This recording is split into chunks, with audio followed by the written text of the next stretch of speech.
see a lot of injuries to the shoulder, knee, ankle, low back, less so to the elbow, also wrist, feet, hips. And one of the things that I do is a careful physical exam. I talk to the patient about their symptoms and how they began. I want to find out if there's progress along the way. I want to make sure their mental attitude stays positive in terms of a healing mentality.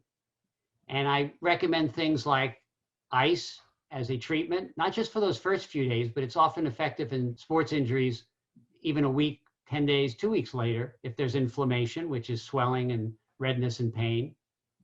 And then, of course, sometimes you need imaging if those injuries are not getting better. That might be an X-ray or even an MRI scan sometimes. So those are the areas I work on the most.